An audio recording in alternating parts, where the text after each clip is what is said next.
Okay, so we're hoping for third time lucky. We're having some technological challenges tonight, maybe with the speed of the internet and all those kind of things. I know some people have got power cuts and the internet down and all those kind of things. So welcome, if a little bit late, to our Facebook Live this evening. If you're new here, welcome. Just a little bit of background for you.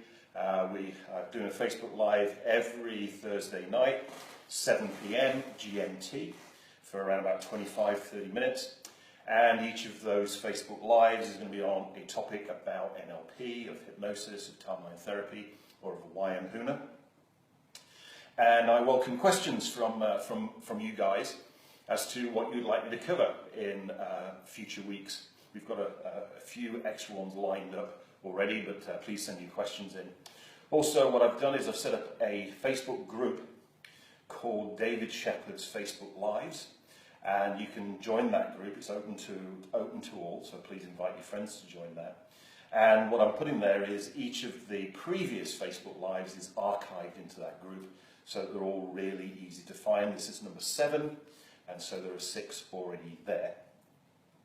If you're a regular, then welcome back. Great to see you again.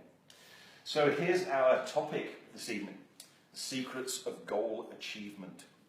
Because one of the things I realized was there's a big difference between goal setting and goal achievement.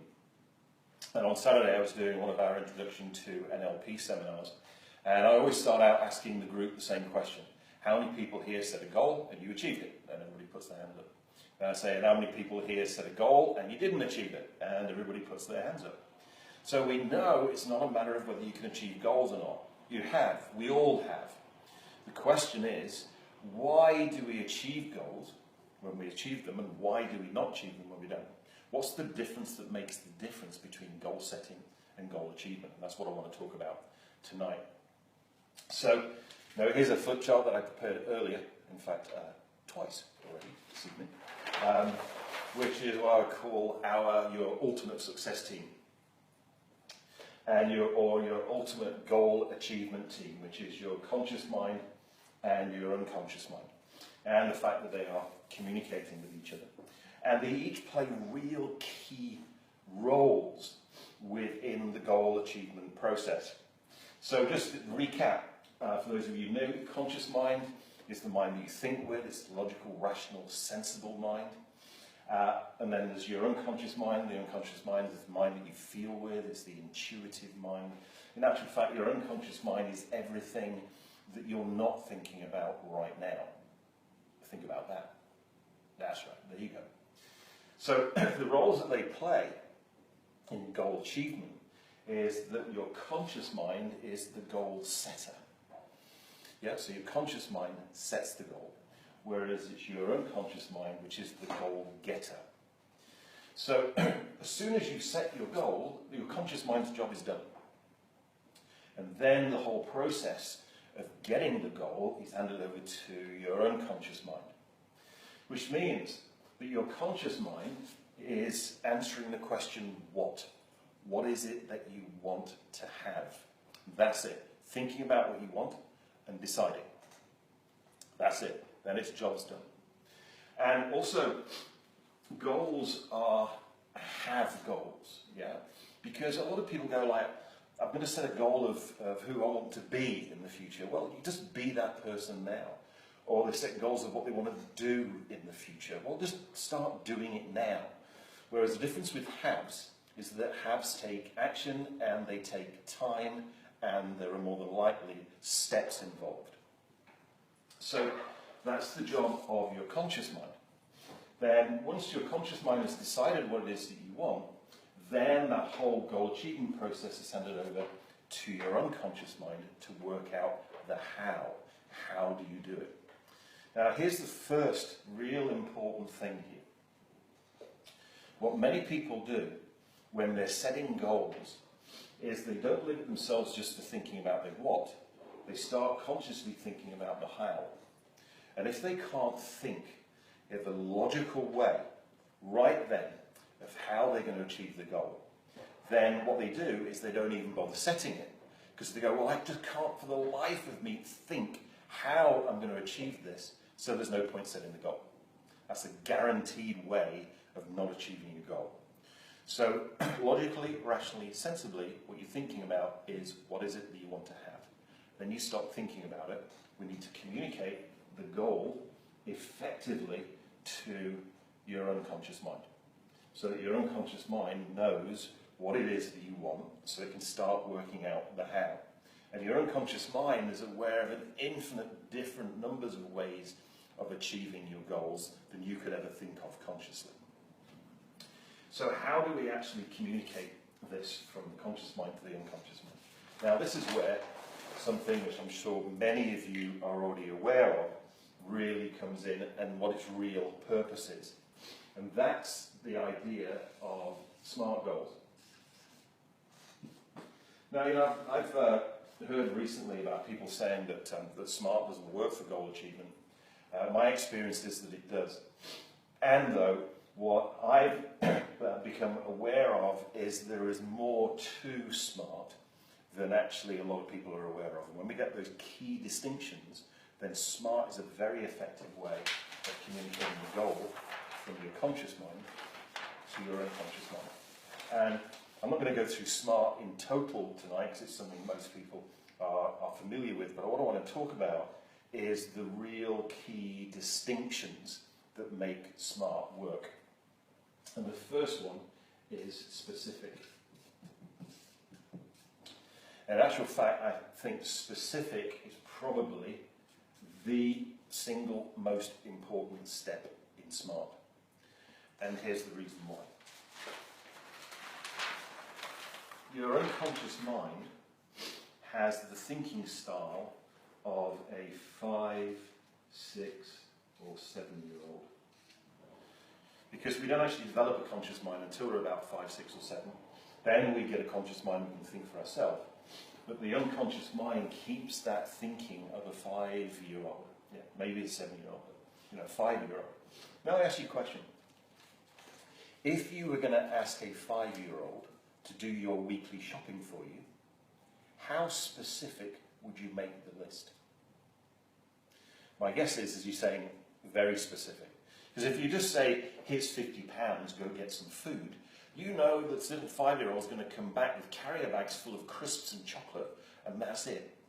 So you make it very, very specific. So this is what we want to do with our goals. That's why goals need to be highly specific. Now, how specific is specific? Well, my experience is that you can't get too specific with your goals. You want to be very, very, very, very, very specific. So there is no way that your unconscious mind could misinterpret what it is that you want. Also, this is the reason why the goal needs to be specifically about what you want, and you can't allow your unconscious mind any escape routes, any back doors, or any plan Bs. Because think about this for a second. If we looked at goals in a number of different levels, let's say there's the level of dream, things that we dream about having, the things that we want, the things that we need, and then the things that we'll settle for. Yeah.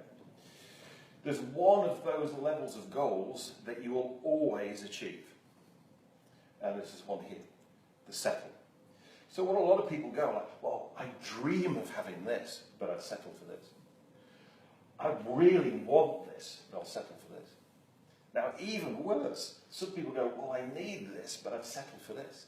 If your settle is lower than your need level, then you'll be struggling. You'll be struggling to get by.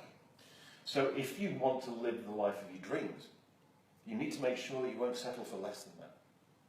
If you want to live a life where everything that you want is given to you, satisfied, then you need to make sure that you won't settle for less than that. So this is about not having back doors.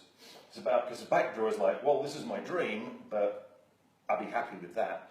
Here's the reason why. It's not that your unconscious mind is lazy. It's just that your unconscious mind is efficient. And what it's always wanting to do is to achieve for you what you've asked for and expend the least energy and the least effort. So would it take more effort to achieve your dreams than your settle? Well, of course it would. So then, if you go to your unconscious mind, oh, this is my goal, but I'll settle for this, it will always give you this, because in actual fact, you've said you'll be happy with that. So it means that we want to create a goal that is so specific and so precise that there's no escape route, there's no alternative for your unconscious mind to take. It has to give you what it is that you've asked for, if that makes sense. So think of it then, when you're setting a goal, set a goal in a way that a 5-year-old would totally understand what you're asking of it. Which is why I think specific is probably the most important. Then we've got simple, is the other one there, just for completion, for fullness. Simple, of course, because you're giving the goal to a 5-year-old. So complex goals, you know, the unconscious mind just isn't going to understand it. Then we've got measurable. And here's the question you want to ask yourself for that. How will you know that you've achieved it? If it's not easy to come up with an immediate answer as to how you know that you've achieved your goal, it's more than likely not specific enough. Then we've got meaningful to you. That means it's your goal. It's not something that you think you should achieve. It's not something that you think you ought to achieve. It's not something that you think other people would want you to achieve. It's got to be your goal. And when a goal is meaningful to you, it means it will be exciting. You know, here's an interesting thing. If you put boring goals in your future will be boring. If you put exciting goals in your future will be exciting. Yeah, I can remember doing one of my 7-day intensive kind of breakthrough workshops where we limited it to just 7 people. And we'd either go to Cyprus or we'd go to Malta or somewhere like that and just focus for 7 days on clearing all the baggage out and then really designing the future the way we wanted it, using NLP and timeline therapy and hypnosis and Huna and everything. Really great. And we were about 4 days in, and one of the delegates came up to me during a tea break and said, you know, David, I can't believe how much rubbish I've let go of from the past over these last 3 or 4 days. And I said, brilliant, fantastic. I said, so, you know, she said, but I thought that after I'd let all that go, I'd be really excited. And she said, well, I don't feel excited, I just feel a bit flat. And I said, well, have you put exciting goals out in your future? And she goes, no. Do I need to do that? And the answer to that is yes. You need to create goals that your unconscious mind will be excited about if you want to be excited in the future. You need to give your unconscious mind goals that it finds motivating if you want to have motivation to actually take the action to achieve the goals. Yeah? So that's what meaningful to you means. Then we've got as if now. This, again, would be a really vital one for what makes smart work, as in you express the goal in the present tense. So, although your unconscious mind is the storehouse of all of your memories, your unconscious mind is always in now. So if you set goals that are in the future, as in I will do this, I will have this, it will always be in the future. And you'll never quite get there. Yeah? So it needs to be in the present tense.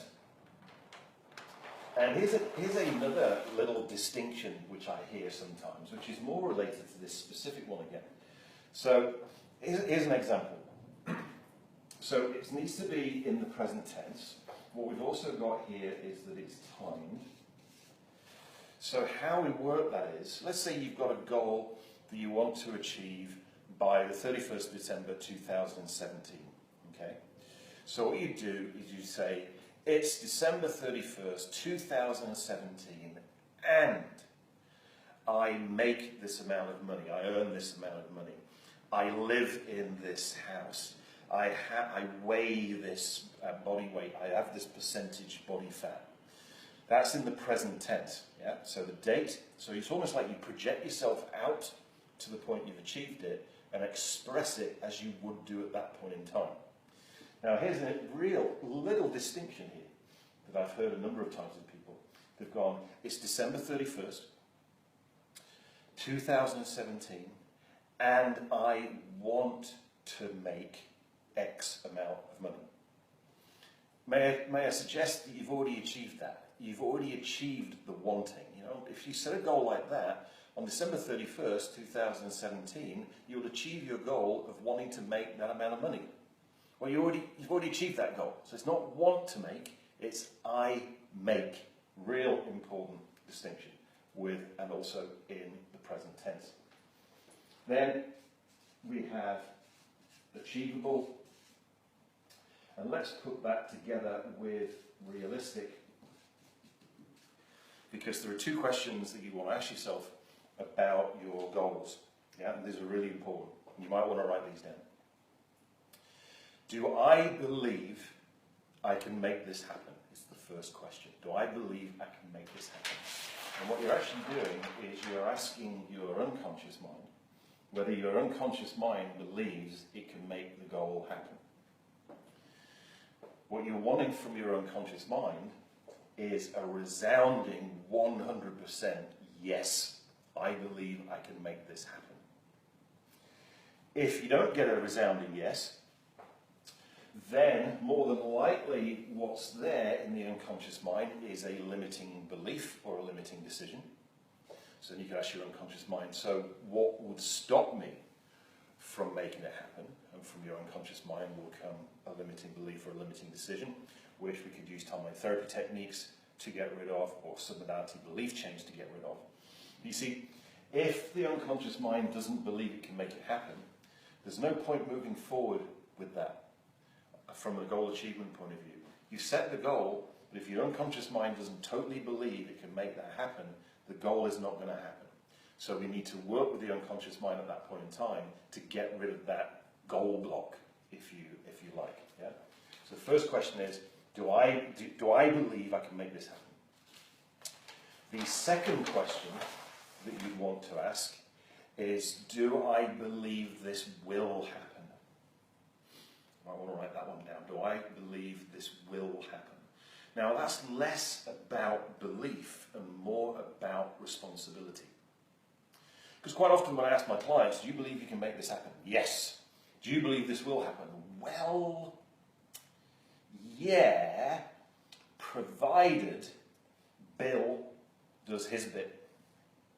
And what we've got there is somebody that is giving part of the responsibility for the goal achievement to somebody else. The goals that you'll achieve are the goals that you take 100% responsibility for achieving. Now, it doesn't mean you've got to do it all yourself. What it does mean is you need to take responsibility for making the goal happen. Because I tell you now, if you give any of the responsibility to Bill to achieve your goal, Bill will not take it. What you will have is, at the end of the day, you won't have achieved your goal, but you will have Bill to blame, but you still haven't achieved your goal. So the thing with that is, if Bill doesn't do his bit, fire Bill and get a Fred. If Fred doesn't do his bit, fire Fred and get a Frida, until you get somebody that will follow through and take the action. So the goals that you achieve will be the goals that you get a resounding, yes, I believe I can make this happen. Yes, I believe this will happen. So, you know, it's an interesting thing. I see this a lot where we've got joint goals, for instance. So in relationships, quite often when a couple have a particular goal, they think the achievement of that goal is a 50-50 thing. And it's like, okay, everything will be okay as long as he or she does his or her bit. They won't, I can tell you now. So goals in relationships, the goals that you achieve are the goals that both of you are taking 100% responsibility to achieve. In the corporate world, I see this a lot. Let's say we've got a team of 5 people and they've got a team goal. And what they start thinking is, okay, there's 5 of us, that's 20% responsibility each. It'll never happen. It won't be achieved. Team goals are about 5 people taking 100% responsibility each. I think a great example of this for me is the RAF display team, the Red Arrows. And if you've seen this live, it's mind-boggling, but even on TV, it's pretty impressive. Where you've got the two jets coming together like this, and then at about 700 knots each, so collision speed about 1,400 knots, and just before they collide, they go undercarriage to undercarriage like that. Yeah, it's amazing to watch. Now, I don't know, but I don't think the first time they ever did that particular stunt, they went, I've had an idea, let's give this a go. Because you wouldn't get in the plane, would you? Or you wouldn't be sat there on the runway going, okay, everything will be okay as long as Bill does his bit. You wouldn't get in the plane, let alone take off. You're only going to do that if you know that you've got two pilots who are taking 100% responsibility each to actually achieve the goal.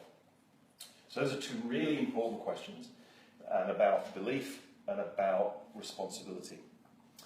Then we've got the difference between achievable and realistic. So achievable is it within the realms of achievability?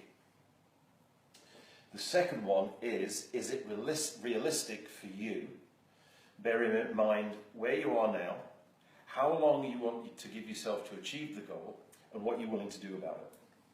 So for instance, let's say that I was working with somebody and their goal was to be the next Prime Minister of the UK.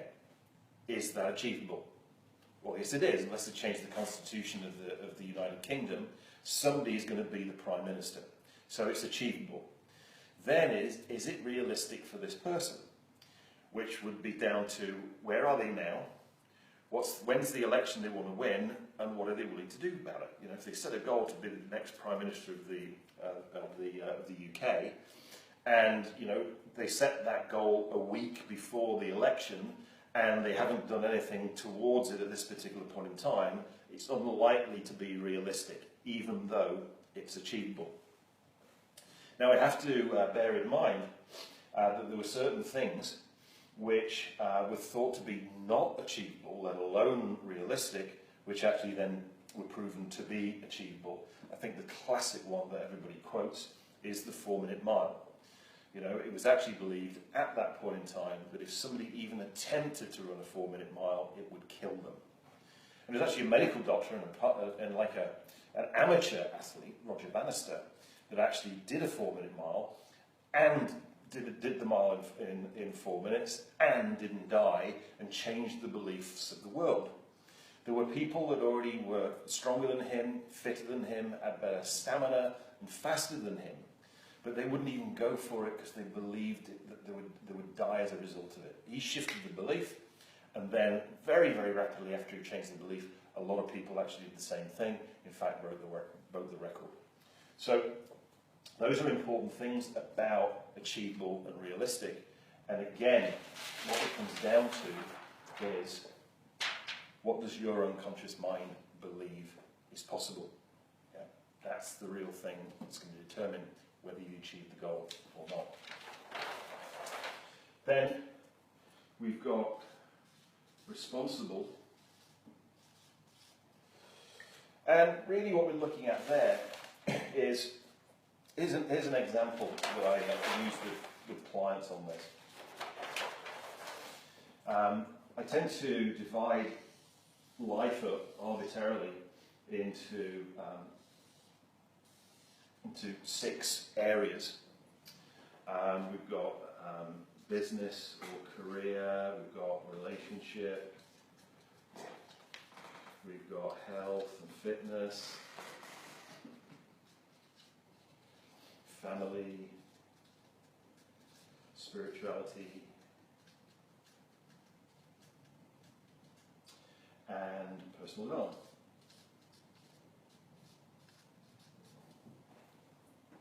So an unecological goal is a goal which a person might have, and they go, well, this is the goal I want to put in my business, but if I to achieve that in my business, it's gonna damage my relationship. That would be an unecological goal.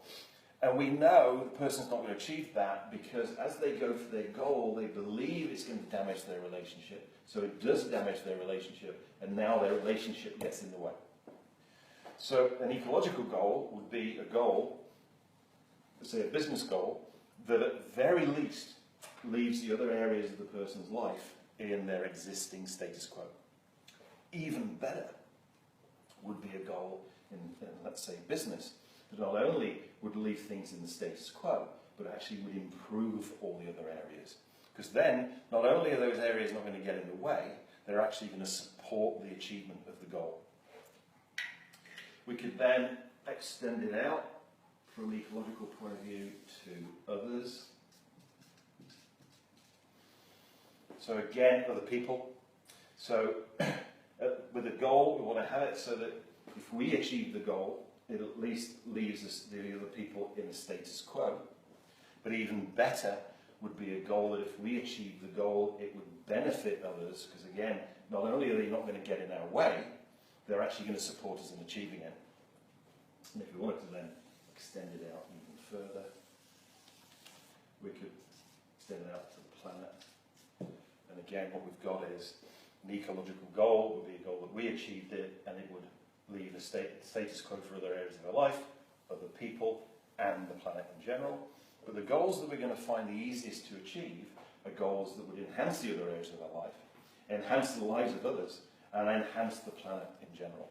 Because then what we've got is that all the other people involved and the planet in general will support us in achieving the goal. That's what we mean by responsible.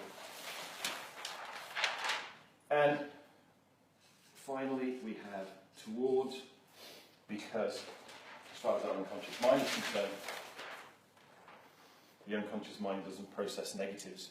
So if I said to you, don't think of a blue tree, what are you thinking about right now? That's right, you have to think about what you don't have to think about to know you're not meant to be thinking about it. Think about that for a second. So the goals need to be towards what we want. And again, you know, for those people in the NLP world, we go, yeah, that's of course towards what we want. But when I ask a lot of people, you know, what it is that they want to achieve, they give me a long list of things that they don't want. And then I say, great, that's fantastic. Now, that's told me what you don't want. What is it you want? And they go, oh, I've not really thought of that before. So that's how the goal-setting process actually fits in with the goal achievement process. Now, the other things that could prevent us from achieving our goals, which would go beyond really what we can do in our half an hour tonight, because I've noticed that we're almost there at that kind of late time frame, is we've looked at the actual goal-setting process and how we communicate this through. We've also looked at what do we do if the unconscious mind doesn't believe it's possible. But equally, we could have an unconscious mind that might believe it's possible, but actually have somewhere that it's not okay to achieve the goal. So that could be as a result of not deserving it, or not being good enough, or just not being okay in general to be able to have those kind of things, which again we would need to address, because no matter how much effort we put in, because of those beliefs being in place, we're not going to achieve the goal. Also, we want to check out any negative emotions around the goal. So, for instance, if the person's unconscious mind found the goal scary, as in there's fear associated to it, then again the unconscious mind is not going to allow you to achieve it, because it's scary. Yeah? So it will prevent you from doing it. No matter how much effort you put into it, at the end of the day, your unconscious mind won't achieve it for you.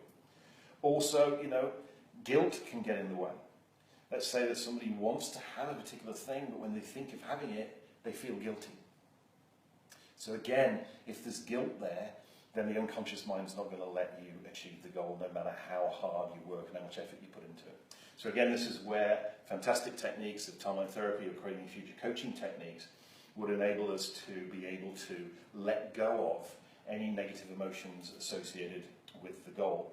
And this is essentially what we do in the breakthrough process that we teach in the master practitioner training. But it's also what the entire process that we do in a new training that we're going to be launching very shortly, called Fix Your Mind.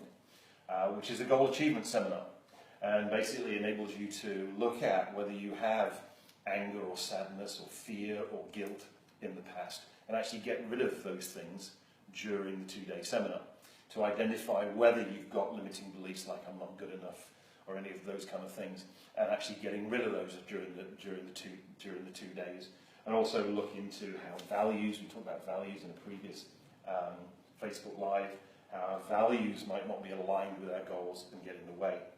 So these are all things that we need to look at, and they're all things that are the difference, that makes the difference between setting a goal and achieving a goal. Now, let's just talk about one final vital piece in the goal achievement process. And I know that the best-selling personal development book ever, The Secret, contradicts me as far as this is concerned.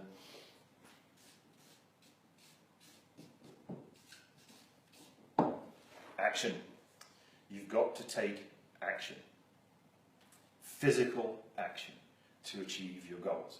I know The Secret says just set the goal and meditate on it, but you know, I still haven't seen in the newspapers an article that says man knocked unconscious by a bag of gold whilst meditating on being rich, which would suggest that it doesn't work.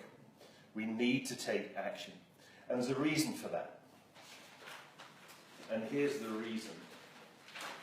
If we went back to this again, then the goal, when we set it, is on the mental level. And the goal is achieved on the physical level. So goal achievement is a process of chunking down from the mind to the physical. And the process of chunking down from the mind to the physical is taking physical action. If you think about it, everything in this room, everything in the room where you are, or if you're on a train or wherever, everything around you has been created twice. First, in a person's mind, and secondly, in the physical. That includes you, by the way. At one point in time, you were just in somebody's mind. And it takes action to move something or somebody from somebody's mind into the physical plane. And that's why taking action is vital. I think a lot of people think that, you know, NLP, timeline therapy and hypnosis and all those kind of things make this redundant, and they don't. What NLP techniques and timeline therapy techniques and hypnosis techniques and Huna techniques do is they make this possible, but they don't replace it. The major reason why a lot of people don't achieve their goals is that they don't take action because they don't know how, or they can't, or negative emotions get in the way. NLP, timeline therapy, Huna techniques can enable you to get rid of all of those things. So it makes it possible for you to take action. And though, the action is vital. You've still got to take the action, and as Tony Robbins says, you've got to take massive action. If you want to achieve big, massive goals, it's going to take massive action. So thanks for joining me again this week. I hope that's been of value for you. I know many of you have probably done a lot of goal setting, goal achieving before, but you know, I think there's probably some new distinctions there for you to up your success rate. One of the things that I've always thought is, if you're within 80%, celebrate. So celebrate your successes, both with yourself and with other people. And we'll see you again, same time, 7 p.m. GMT, same place, Facebook Live on my profile. And again, you know, share this with other people you think might be interested. Share the group with them. Also join the group so that you can see this recording and also see the previous Facebook Live sessions. Thanks for joining us. Have a great day, have a great afternoon, have a great evening, have a great night, depending whereabouts you are in the world. See you again.